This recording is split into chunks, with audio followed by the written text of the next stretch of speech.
Hey guys, welcome back to OrmsTV. Today we have the all-new Sony FE 24-70 F2.8 G Master Mark II. Yes, the brand new lens that Sony just released. And we're going to give this a quick review, tell you what it's all about, take you through the changes made from the Mark I version. So let's go take a look. To start things off, let's run through the specifications of this particular lens. Now, Sony specifically wanted to achieve two things with this new version of the lens. Firstly, make the 24-70 a far more video-centric lens than what the previous model was.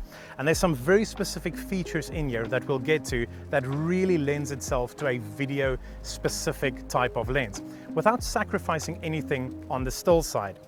The other thing that Sony wanted to achieve is get a variable focal length lens that is as close as possible to the clarity, the contrast, and the sharpness that you get out of a prime. There are three spherical lens elements in here, and those are specifically designed to reduce general types of aberration within the image coming through the lens.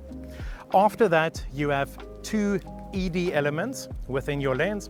Now, the ED elements reduce chromatic aberration and also lends itself to reduced aberrations when you're focusing on a subject that's relatively close to the lens. After that, you have two XA elements. Now, your XA elements function very much like the ED elements, except that they are geared towards reducing aberrations when you're shooting at the longer end of the focal range and objects that are a little bit further away from you, again to reduce your chromatic aberration. In addition to that, they also aid in achieving edge-to-edge sharpness. Then lastly, there are also two super ED elements, and these create a much sharper image and a more contrasty image.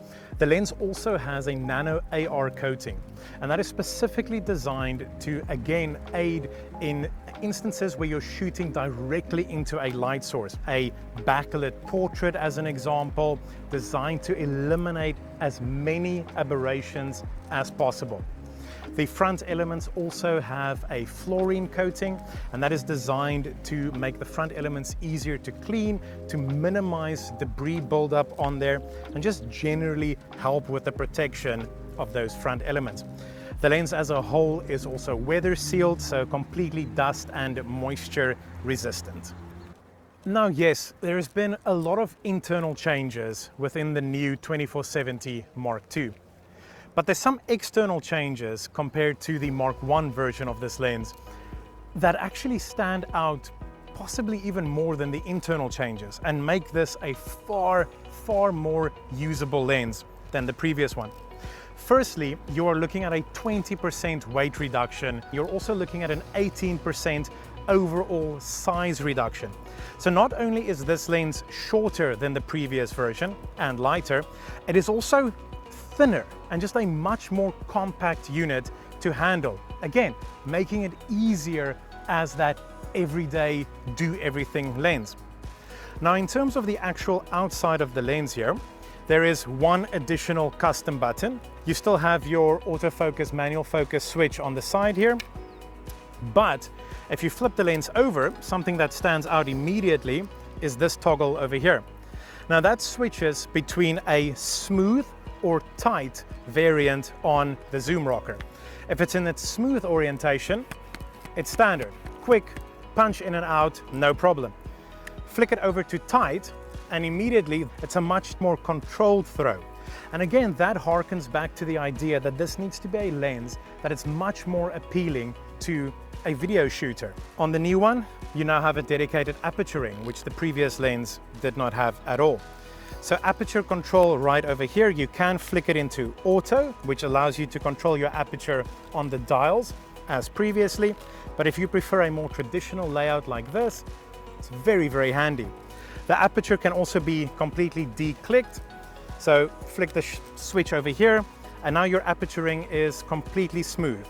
Another change with this unit is that the aperture blades in your diaphragm now has 11 blades as opposed to 9 on the previous lens. And that just aids with the bokeh that gets picked up in your background. Now let's jump into the actual performance of this lens. And I'm going to kick it off with the autofocus performance. Generally speaking, when we talk about autofocus performance, it's more about the tech that's included in the bodies. But on this one, Sony's flipped it around a little bit and included some very interesting technology within this new lens. Now, this lens utilizes 4 XD linear focus motors within the barrel itself. And these motors are geared specifically for autofocus performance on the newer Sony bodies. And what these focusing motors do is enhance the lenses and the camera's ability to live track subject matters within the frame. Another thing that this gives you is the ability for this autofocus now to maintain lock-on even as the subject moves or you move while you are zooming in and out. So changing your focal range as you're coming in creates a pretty cool effect. So you kind of get that dolly zoom effect within your frame. It looks really impressive and the focus locks on incredibly well. And it's a really, really big improvement for Sony. While we're talking about focus, it's also important to mention an improvement made to the manual focus system on this lens. On this unit, or pretty much any of these lenses, the manual focus ring is electronic, which is a bit of a letdown for a lot of manual focus video shooters. The problem with it generally is that if I'm manual focusing, the depth change in the focus depends on how fast I move the ring.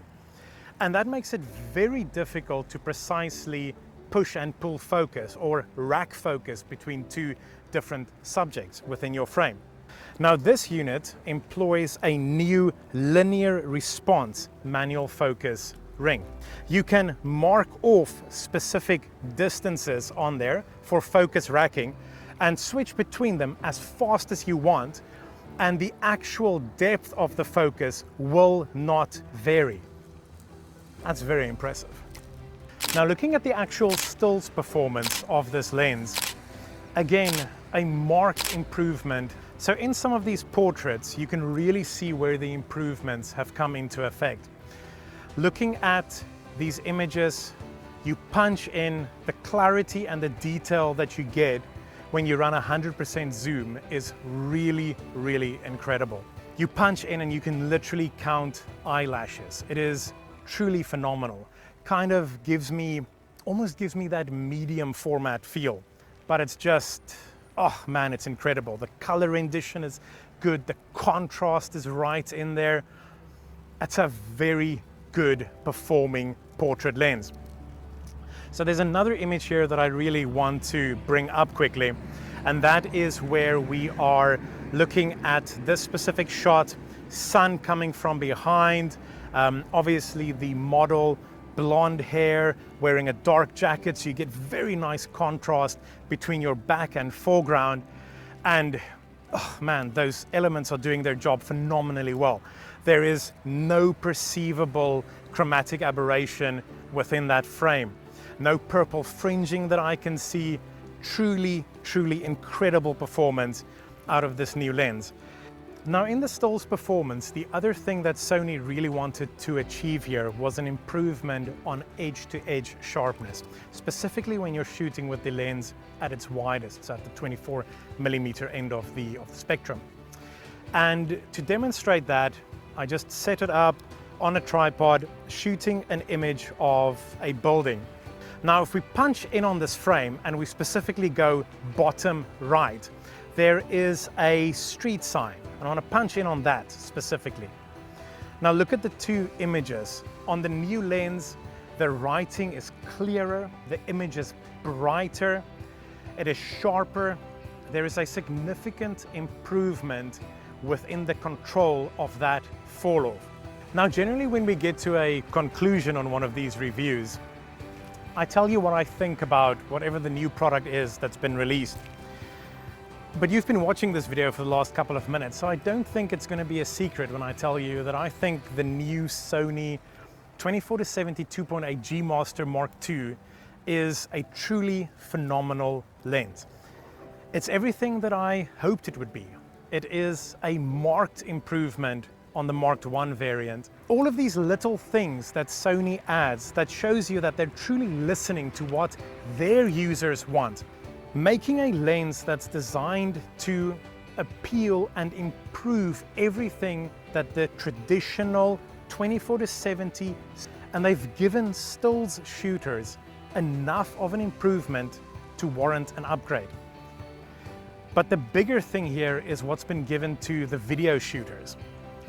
Within this realm at the moment, 24-70s, it's really nice for shooting video, but it's always been lacking a little bit. And that's why you tend to find video shooters gravitating towards prime lenses or lenses that are a little bit more niche. But now your 24-70 really brings features that are purposefully designed to appeal to those video shooters. And that's impressive. And that shows you that Sony is listening. And if this lens is a sign of what's to come within the Sony lineup, then I'm impressed and I can't wait to see what they do going forward.